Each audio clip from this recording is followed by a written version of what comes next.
As I said previously, I'm happy to be here on this occasion. Nice to see so many people taking an interest in meditation practice and in the teachings of the Buddha. Ajahn Brahm would have normally been here this evening, but he's away in Melbourne at the moment, attending a conference. Not quite sure what this conference is. It's something to do with Buddhism and Australia. Australian Buddhism, a discussion about Australian Buddhism. Probably the direction Australian Buddhism is going to take in the next 100 years. Guided by Ajahn Brahm.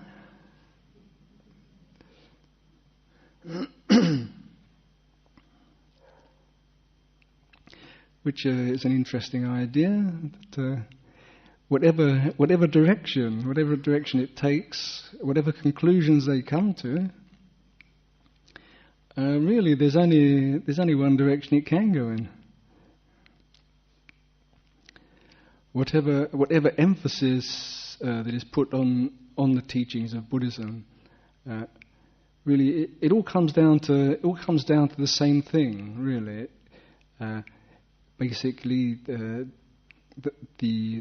thrust of the teachers of the Buddha's teaching is generosity, basically, dana, giving.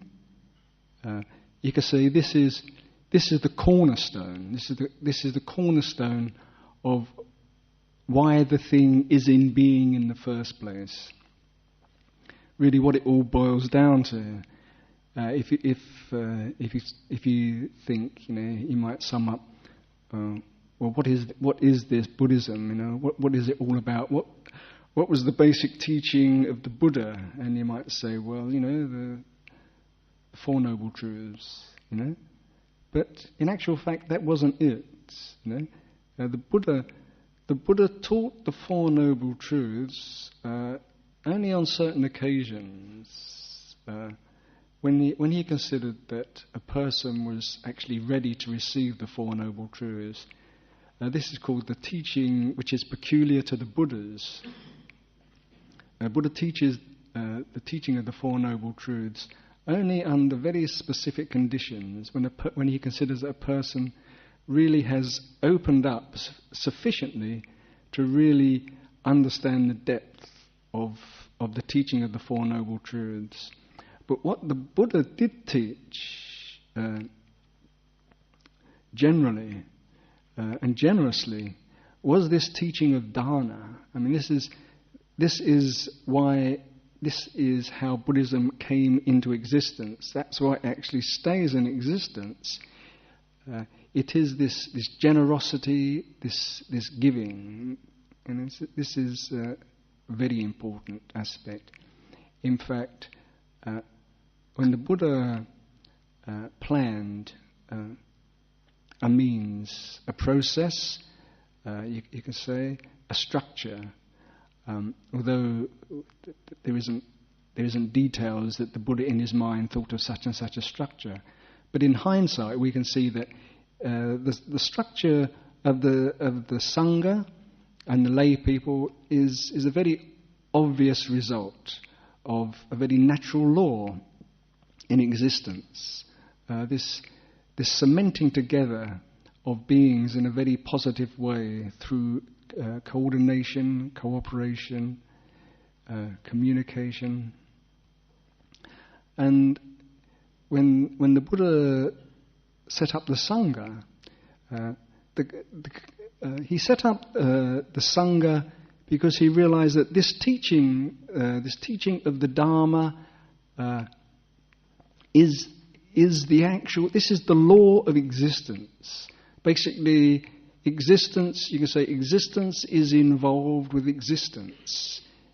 This is where it's at, if we stop and think about it. we exist. There is this existence. All our problems come from the fact that we exist, whether we like it or not. But how we exist, really does make a big difference. Since we exist whether we like it or not, it would be nice to do whatever we can to make this existence as palatable, as tenable as possible. So the Buddha realized that this teaching, it was humanity, not only humanity, but the whole of the cosmos was caught up in a problem, which they needed a means of coming to terms with. So he could see right at the root of the possibility of liberation was right there in the seed of generosity. This goes. Every creature does have this basic ability to communicate with other creatures of its own type. This connection, this giving and connecting with other creatures. Basically, right at the root of that is a certain amount of communication, positive communication, and it's through cultivating that and extending that, making much of it, that the Buddha could see that this was the way for beings to liberation. So when you look at me here, when you look at us here, we are Buddhist monks. Now you might consider that we are something separate. The Buddha just structured the sangha, the sangha of monks, to live as something separate. But really, that isn't the case at all. The structure that the Buddha organized was what we call now the fourfold sangha. That is, that's the monks and the nuns, laymen and lay women, and the Buddha did this deliberately when he constructed the sangha at the same time as the monastic sangha at the same time as the lay sangha. They weren't separate. Like when you see us sitting here, we don't exist in our own right separate from the lay sangha. We are here because we are supported by the sangha. We are in existence simply because we are fed, taken care of by the sangha. We're not allowed to take care of ourselves. We have to be wet nursed by others. And the Buddha did this deliberately because at the time of the Buddha, there were lots of you could say samanas, there were mendicants, holy men, ascetics, and generally they tended to live by themselves. They tended to eke out an existence. There was a whole range of ways of eking out an existence, but they were liberating themselves in one way or another.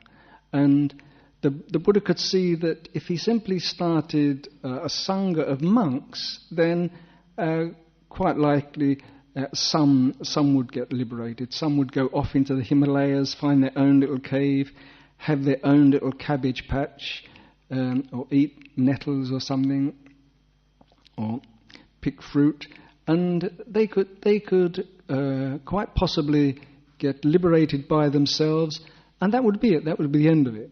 They would disappear once they'd gone, once they were dead, and no one would know any different.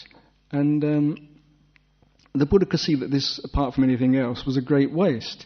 One or two people may benefit from this, but since he realized that the condition of the world is humanity is suffering, and therefore he set up a plan where the whole of humanity could actually receive the benefits of this practice and have a chance of being liberated.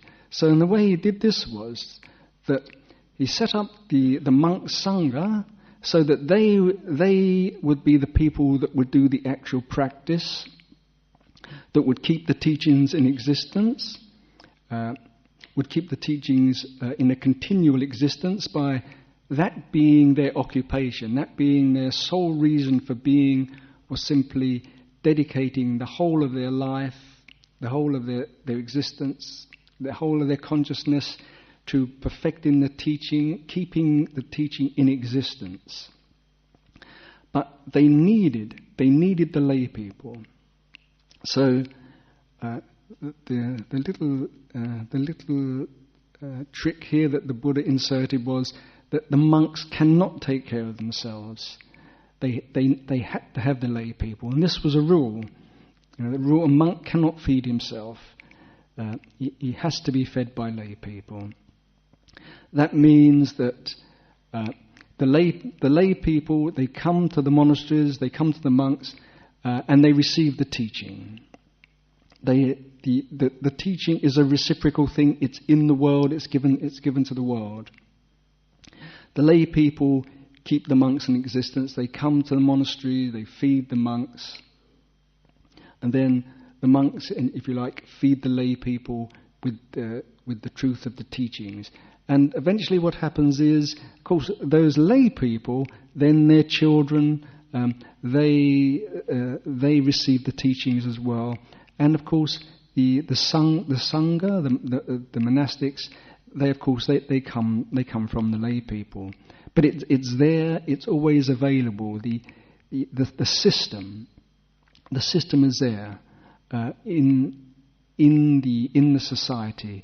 The possibility of receiving the teachings, of being liberated. So in fact, you've got almost like a continual, reciprocal, ongoing process of the teachings being in the world and having as great as distribution and application as possible. And it's just the longer I'm in the sangha, the longer I practice, the more I become to realize and appreciate just what an incredible visionary the Buddha was. If we go back and we look at the time of the Buddha, and we see the whole range of spiritual teachers that were around at that time, and with all the systems they had set up, you can in comparison you can see that the Buddha, why the Buddha has the title the Buddha, the awakened one.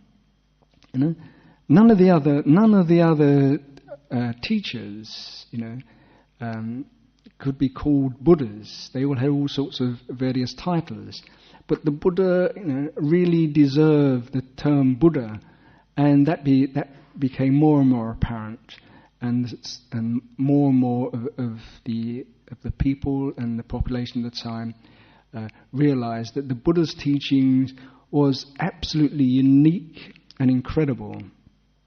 And of course that continues today. The more like my interest when I first got involved in Buddhism years ago, it's only now that I realize that I just scraping the surface. I just really did not appreciate the gravity, the sheer gravity of this super knowledge, this cosmic being, you can say, that the Buddha was.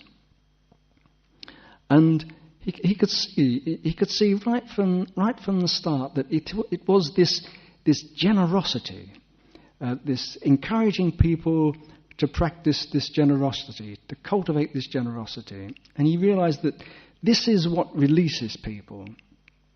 This cultivating of generosity, it goes completely contrary to you could say the basic animal nature of beings, of human beings.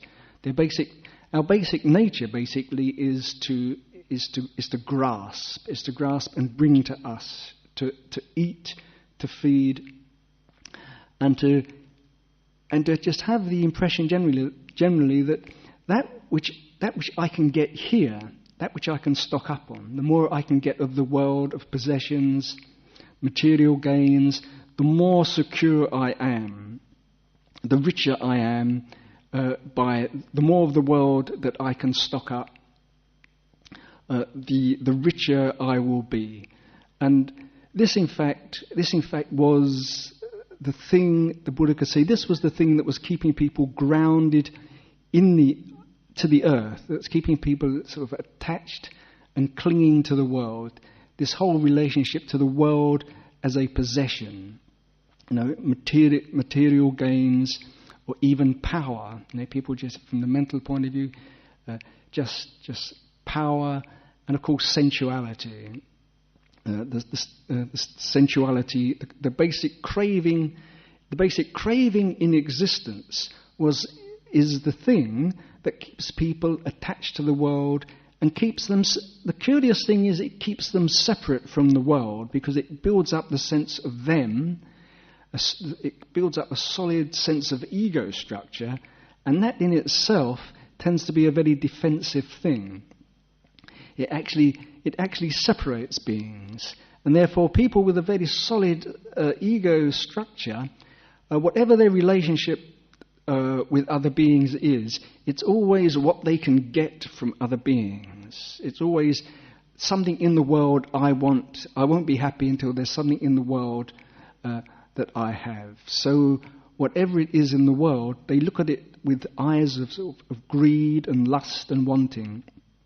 Even if it's a relationship with a partner, they will see that partner as something that they will consume, or something to be consumed, and they'll treat this partner as just something that they can get something from. And as long as that partner supplies that getting from, then they're happy. But if something happens with that partner in some way or other, blocks that or obstructs it or stops this giving that the other one wants, then there's something will go wrong with that relationship, and that person will think, I'm being done here. This is not why I got married. This is not suitable for me. This is not This was not the contract. This is not what I signed for. This person is not behaving in a way which is suitable for my well-being in some way. In other words, it isn't a relationship of giving. It isn't a relationship where the person says, the value of this relationship is what I can give to this other person. It is very important to me that this other person is a happy being and contented and has love in the world. And I consider that is my responsibility, to see that this person has love and happiness, and that's what I can do. I can give that. That my concern in this relationship is the quality of the relationship, is the loving exchange, the communication with it, whatever I need to sacrifice, then that is fine, because the result is it's love that is coming from the other person. When you want to get from the other person something for yourself, regardless of the other person, in other words, you're taking something from them, then that relationship cannot last long. It cannot be a healthy relationship. Whatever tenderness there was there, sooner or later will just dry up. So this generosity, this giving, and as in the Sangha, this dana, is very, very important, very, very important. And the Buddha goes into this in quite a lot of detail. He places so much importance on generosity that he says it is the saving. It is the saving grace. It is the means by which a being will actually become liberated. If a person just practices generosity all their life, then they are going towards liberation. Just that generosity, they're getting closer and closer to liberation. So the Buddha just encourages that we give all the time. Just give. Because you're releasing the thing in yourself that grips and clings, and that actually keeps you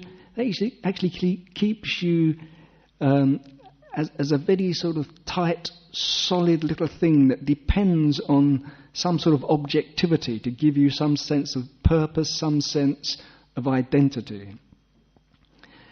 A being is released by being open, by opening up away from this tiny little meagre, mean, wretched ego self. Now, in one of the suttas, the Buddha gives some quite amazing illustrations. He says that what I say is giving anything at any level is of great value. He said the incredible thing about there is a magic about giving, about generosity, and this incredible magic is it's a karmic thing. This is something that we could maybe at first hearing it we need to take it on faith because it is, the Buddha says it is a karmic thing. So this is something we cannot with the human eye. We cannot readily see this happening instantly, but the Buddha being a cosmic being, he had the divine eye. He could see, he could see the transparent nature of the cosmos. He could see the structure of existence, why it is in existence, what holds it together, what influences it. And the Buddha said, if only people could see what I can see, if only people knew what I know about giving, about generosity, then if people knew what I knew, they would never eat a meal without sharing it. They would just constantly be giving all the time, because this is their greatest beneficiary. And he said, the reason is, karmically, when you give something, it is such a wholesome act. It is such a wholesome act for you to actually give and release this sort of tightness inside you, which wants to cling. This reversing of this craving and clutching and clinging. The benefits of this are far greater. I mean, if you placed a value on that gift, whatever you consider the value of that gift was, in whatever way you might consider the value, even if it's in monetary terms, or even if it's in the happiness it would give you, the Buddha says that the returns, the karmic returns, eventually the benefits you get from that giving are far, far greater than the original value of the gift. And he said this is a curious thing. This is a curious thing, and he went into it in detail. And he said, in fact, it actually goes up, and it has a graduated path. The more wholesome the person, the greater the person, the more spiritually developed the person, the greater the person that you give to, then there is the greater returns. Now you might feel there's something a bit suspicious about this. The Buddha, he's just about the greatest person that you could give a gift to if you wanted a really great return. But the Buddha wasn't shy about saying this, simply because we can take that then that this must be the case. It must be the case. So if you were to give to a Buddha, then the returns, the karmic returns, would be absolutely inestimable, absolutely incredible.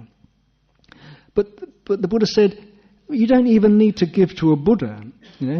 If you give to anybody or anything with a heart of generosity, then just that much is an incredible return on your investment. And he said, like just an ordinary, everyday person, a human being, just giving a gift to an ordinary human being, there is an incredible return on that. And so the higher the being, of course, the greater return. But that isn't really necessary. We can just simply give to our ordinary friends.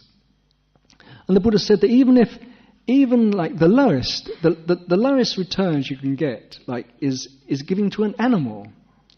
Is that even giving to an animal with a heart of generosity? Is that even emptying the remains of your food out? So with the mind state that may the animals feed on this food, may the beasts of the field, the birds in the air get sustenance from this food. The Buddha said, even giving to an animal, you can expect a return of 100-fold, even giving to an animal. The Buddha is saying, in other words, the Buddha is saying, giving, generosity is this potent. It is an incredible boon that we do have.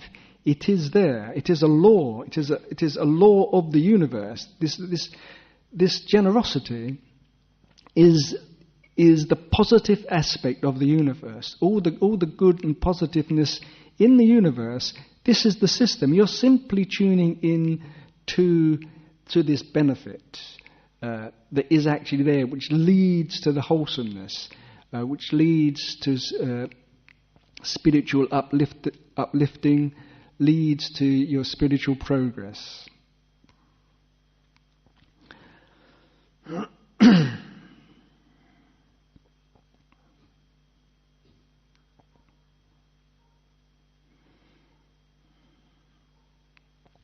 So you may feel that that's okay for the Sangha to say that. You know, the Sangha lives off this generosity, and isn't it in their benefit? Isn't it in their benefit that they preach such things about giving to monks? You know, keeping monks in business, keeping monks fed. Well, you know, I can't deny that. You know, I don't want to starve any more than anyone else. You know. But you know, in a way, you know, it's an act of faith. You could say it's an act of faith. Nowadays, of course, when people get support in Buddhist countries, when people become monastics in Buddhist countries, generally the system is well established, and they can feel reasonably secure that they're going to get a meal. You can't always be sure, but you can feel reasonably sure. But of course, that actually comes from the Buddha.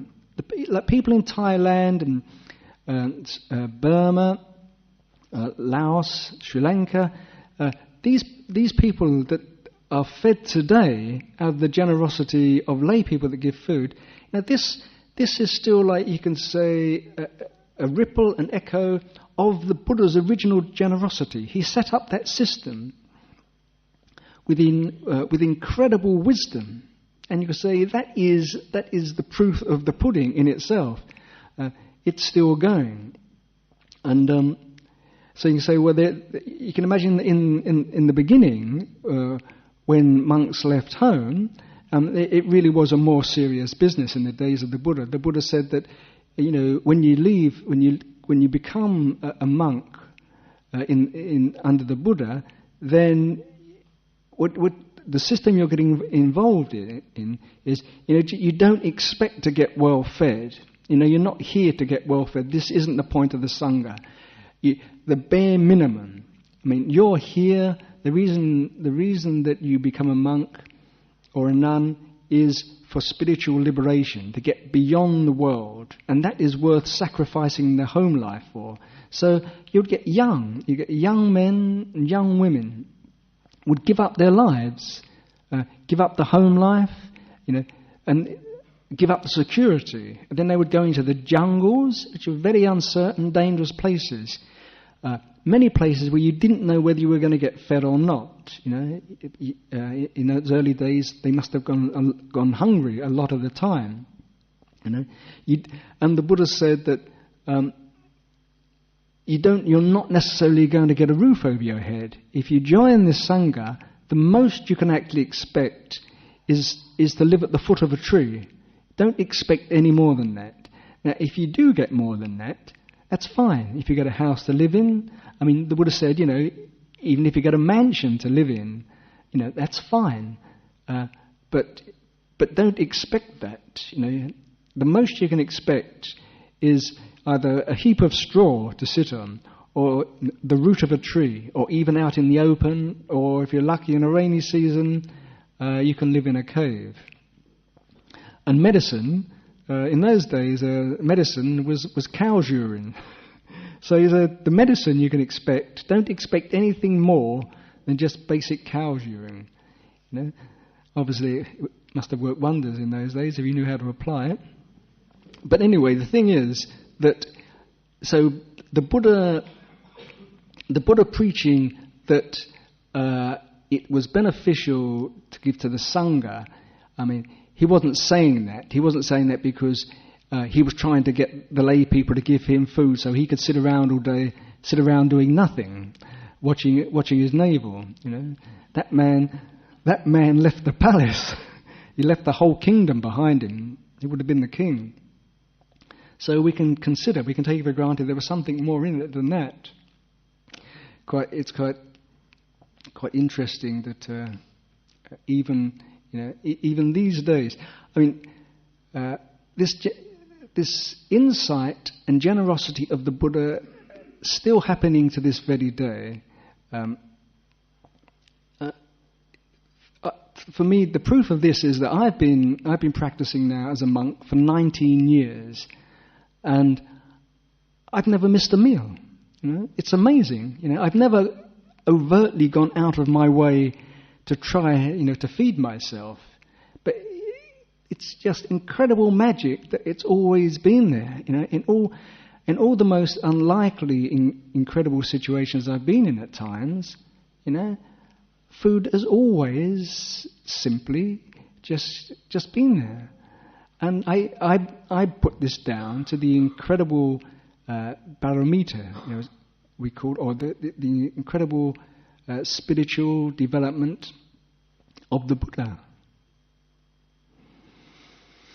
So what I'm saying is basically, as Buddhists, make the most of it. You do have this knowledge. Since you have this knowledge, since you have this ability, take advantage of this to the hilt. Be generous.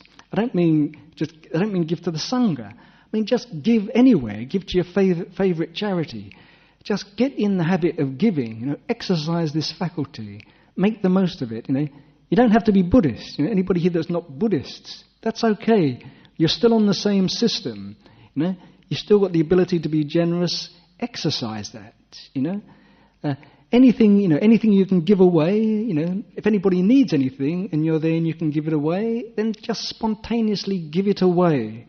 Don't worry about the consequences. These days, people are worried about making money, amassing wealth, amassing more money. How do you know when you've got enough? There's this basic insecurity-mindedness we have. We're just constantly trying to make more money. The fear, the struggle to keep the wolf from the door, and sometimes we might even lose sight of the wolf, but just the fear that who knows when the wolf's going to turn up. So people just get caught in the system of making money, making more. I mean, like all the incredible business people you hear about, the millions that people make and get lost in. I was reading in the paper some time back that Walt Disney, the managing director of Walt Disney, this was a couple of years back now, managing director of Walt Disney, he made a profit after tax and after everything else that can be taken out of his money, he made a profit in 1 year of $581 million. Hang on. Now, I'll say that again. After tax, 1 year's earnings was a profit of $581 million. 1 year, right? Now, It also mentioned at the end of the article that he had a quadruple bypass, had a plastic heart. So the question is, where's the real value? I mean, I don't own anything. Well, I do actually. This robe's mine. This was definitely, I don't even have $1 million. I don't know if anyone believes me, but I do have a heart that functions good enough, and I wouldn't swap it for a plastic one if they gave me $581 million. But that poor man had no choice. And if you had asked him, what do you want, a proper heart or your $851 million, he would have probably had a job making up his mind. Once you got that money, it's very difficult to let go. We were talking earlier that there's a man named Bill Gates, another millionaire. Now recently, just spontaneously, for some reason or other, he decided to give half his fortune to charity. It's just interesting. He just decided, probably came to the conclusion, do I really need this? What good is it to me? And there's a lot of suffering out there. So he gave half his, I don't know what his fortune was, but he gave half his fortune to charity. Then a curious thing, a short time later, his stocks doubled in value. Now, I'm not saying there's any connection. I'm just saying it's an interesting coincidence.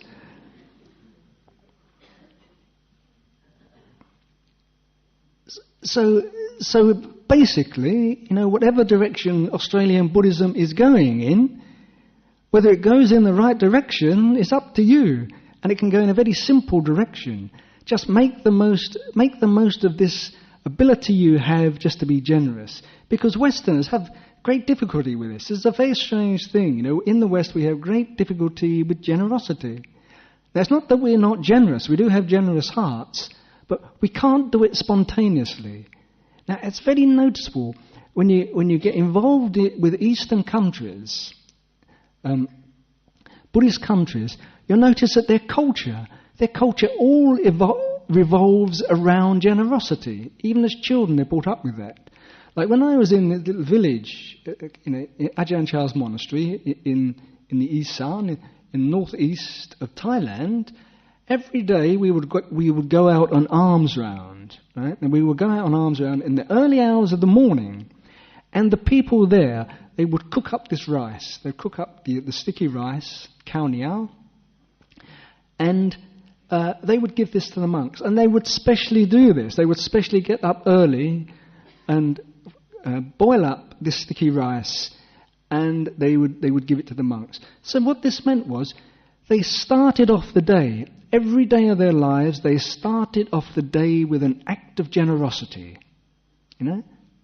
That's how that was the consciousness, the sentiment. That was the standard. That was the procedure for the day. That's the foot you got out of bed with. The day proceeded from that. And if any one of those people, were late or missed giving that rice in the morning to the monks, they'd be very upset. Sometimes you'd be walking along the road and you hear, what's happening? And there's some little lady right in the road behind. She might be about 85, but she'd be tearing along. What's her? Got a little basket of.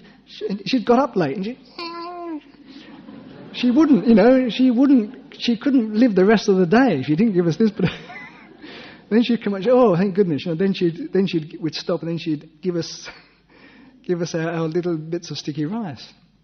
But that is very important to them.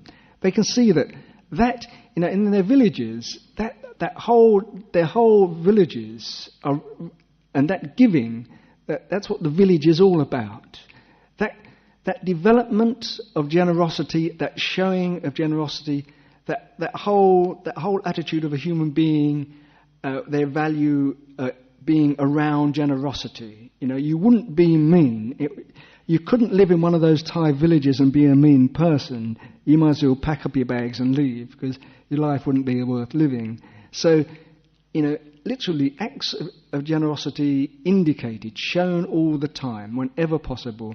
That was just so much a part of their culture. And the interesting thing is we've lost this. I'm assuming that we may have had it at some time or other, but we've certainly lost it more the more we get into the industrial corporate age. And so now, in the West, it tends to sort of conglomerate to smaller and smaller sort of little sort of packages. We ritualize it, make ceremonies out of it, like we'd save it for Christmas. Christmas is a time then when we can practice this, then maybe it's releasing a bit of a guilt, Of course, we appreciate receiving things, don't we?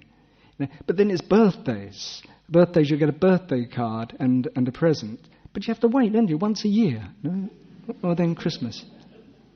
I mean, it's a big deal, Christmas, your birthday, isn't it? So nice. Isn't it nice when people give you presents? Has anybody ever noticed that? On your birthday, when people give you presents, how that feels. It's a beautiful feeling, isn't it? But equally, have you noticed when you give a present, when you see someone's face, you see the happiness? Now, you notice this with kids, don't you? We know we have kids, so we buy them presents, and it makes them happy, and that makes us happy. But of course, after a while, it dies out, and we think, well, we don't have to do that anymore. Or people can be generous to their kids always, but then it might be just confined to their kids, But it's their way of releasing. See, that generosity needs to be released. It's in there. It's pent up. It's actually a great giant generosity inside us. And we are keeping it pent up and constricted. It does need its release.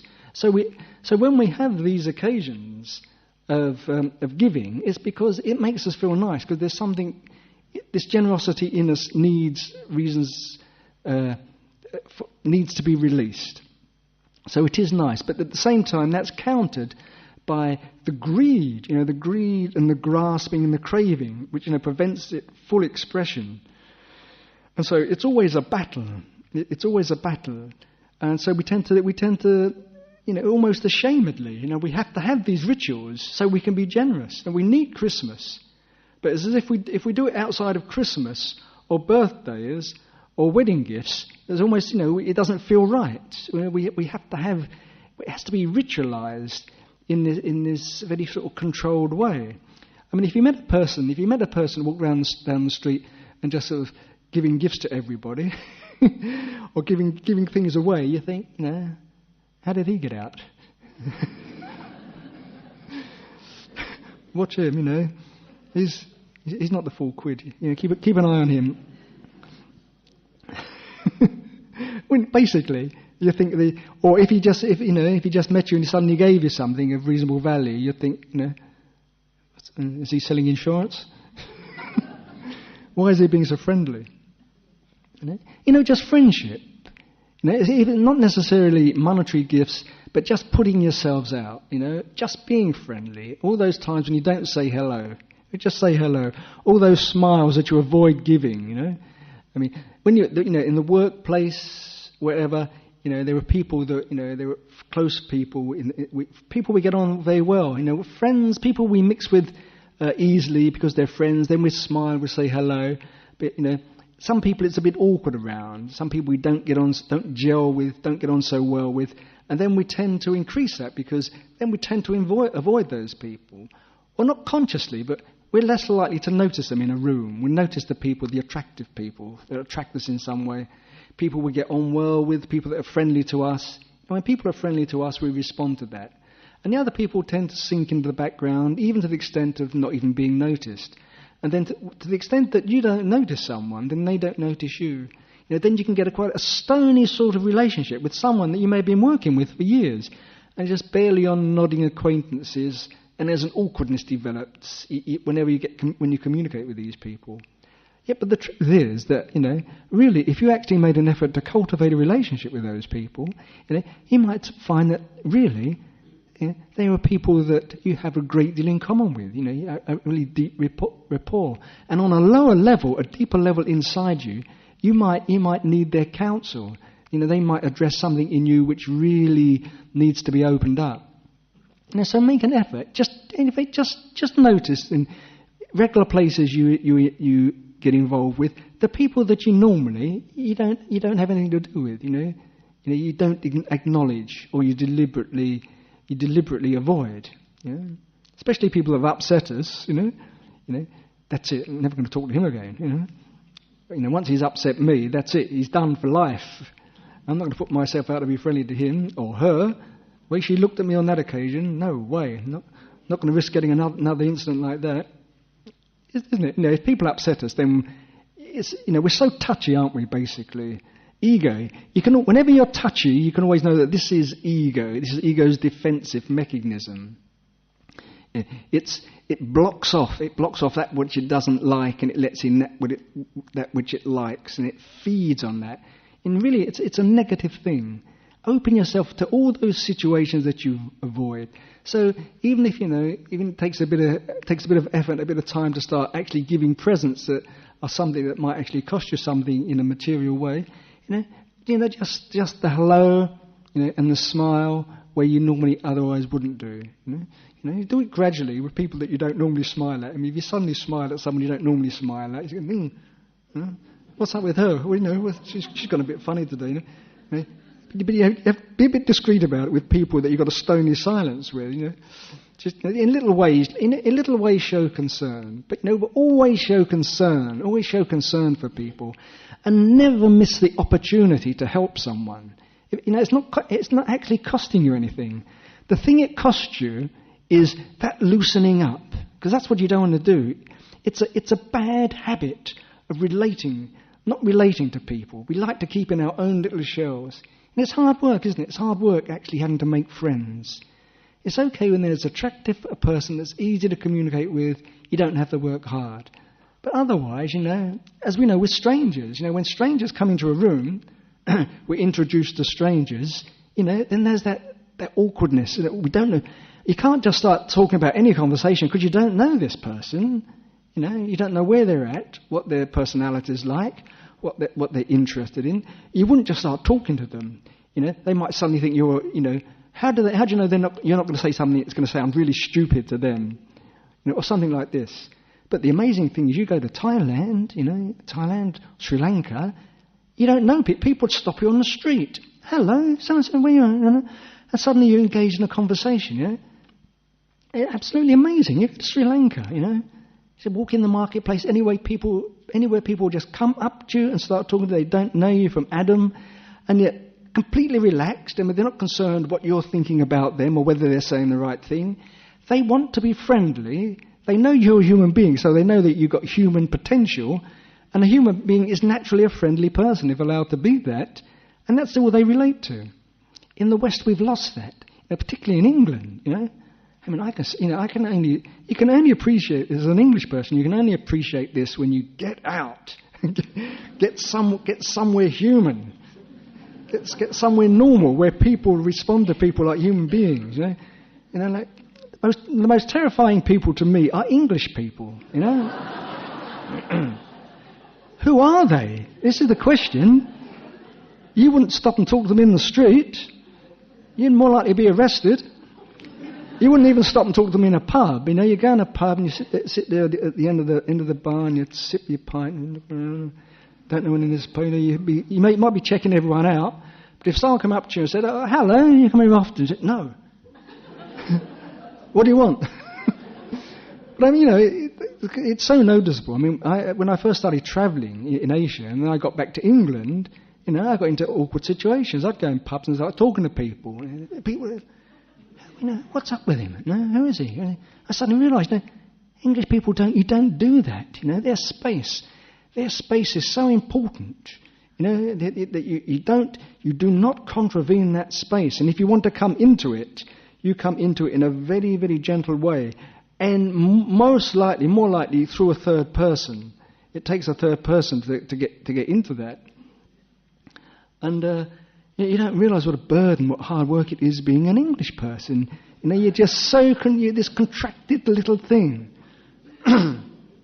Contracted little thing. I remember there's this saying by what's his name? There's the English Elizabethan who made half the sayings in the English language. No.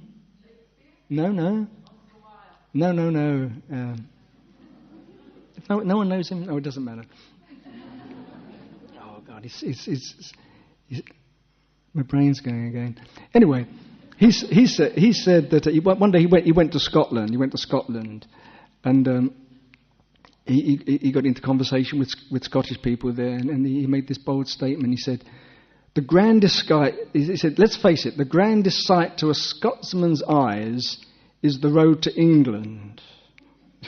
Very cheeky thing to say, and he really believed it at the time. Well, sometimes I feel to myself, the greatest sight to an Englishman's eyes is the road out of England. Now, I'm saying this because I'm taking it for granted there are no English people here. I don't see why there should be any English people in Perth, the other side of the world. So, if there are, I say this because I'm an English person and I know it's the way I feel. But I'm not knocking English people generally because I don't want them to knock me. Anyway, so the interesting thing with this generosity is that it actually works, but you have to prove it. The opportunity is there. Very simple. Just go out and do it.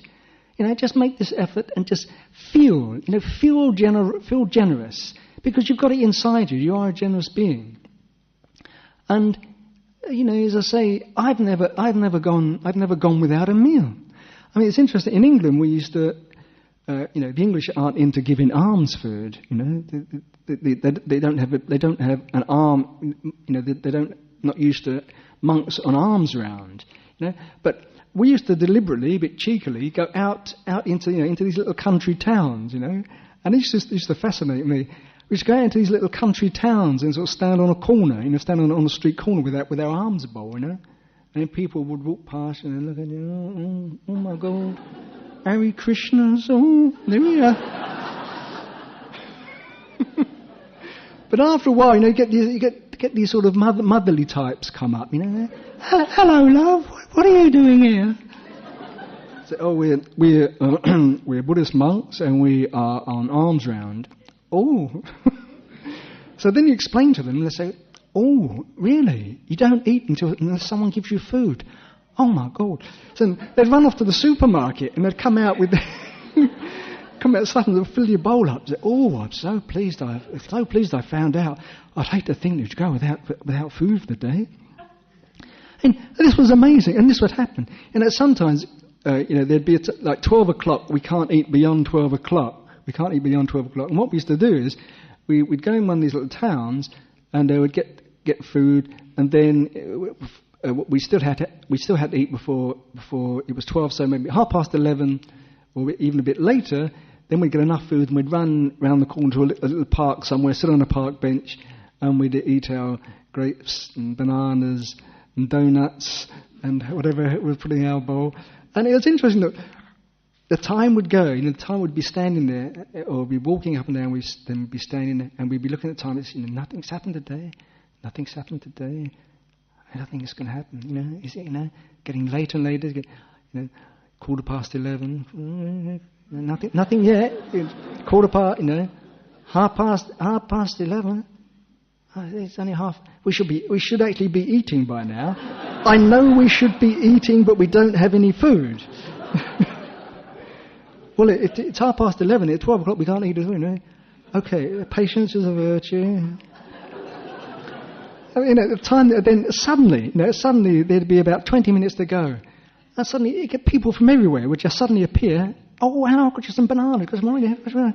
Oh, thanks! Quick, right now, quick round the corner. Run into the park and just have time to finish the meal. And the joke is, it would get so tight, but it got to the point where I'd say to myself, "This is comical. I'm not going to worry. I don't care if I don't eat, but this is just comical, the way this happens."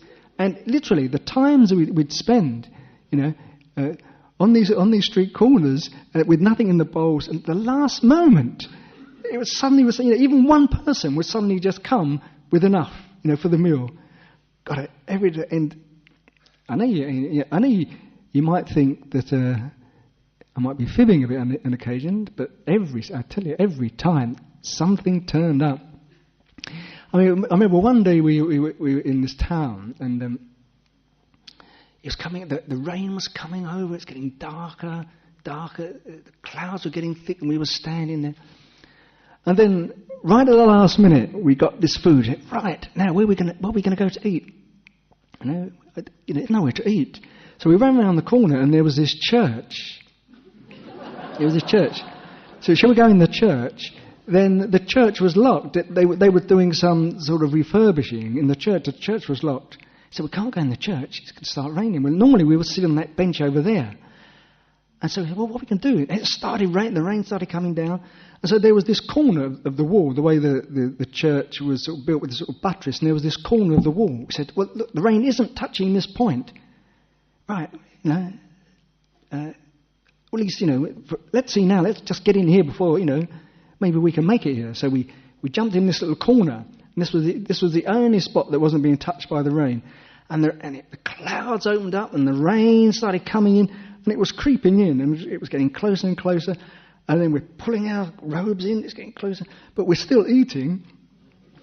And in the end, it was 12 o'clock, and we finished eating, and we'd huddled up into about 2 square foot of this corner of the church, so without actually getting wet. It was amazing. And we managed to finish the meal and without getting wet, and we finished it in comfort, of course, with a little bit of entertainment thrown in.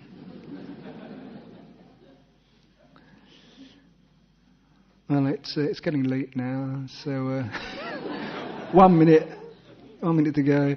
So just as a summing up, that since we do have this opportunity, since we are human beings, and human beings are basically loving beings that do have the seed in them for total spiritual release through love and generosity, let's just make the most of that. Never waste an opportunity to make the most of your generosity, to exercise your generosity, feel like a generous being. I mean, if you've got anything you don't need, just give it away. And I mean, there's no point in being a Buddhist if you're going to waste it. In other words, no point in having Australian Buddhists just to be closet Buddhists or Buddhists by name. It's not for the sake of just being a Buddhist. It's for your benefit to use. This is a facility. The Buddha wouldn't have wasted his time if it wasn't for your benefit. So this is more just like a physician saying to the patients, heal yourself. You can do it. The opportunity is there. Make the most of it. Right? That's it. It's all over. The time has beaten us. Can you come back next week?